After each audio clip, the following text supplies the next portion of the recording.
I could do without the rain. Well, I guess I like it when I'm inside. I just hate being in it. Weather opinion at the moment. So I was thinking back, but my left lat feels a little tight.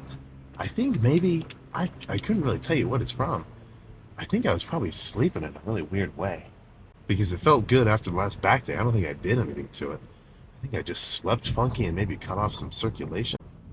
But maybe once it gets warmed up in there, it'll get to feeling normal. But if it's still kind of funky, again, following any enlightened lifter's wisdom, don't do something that feels not even just bad. Don't do something if it feels weird.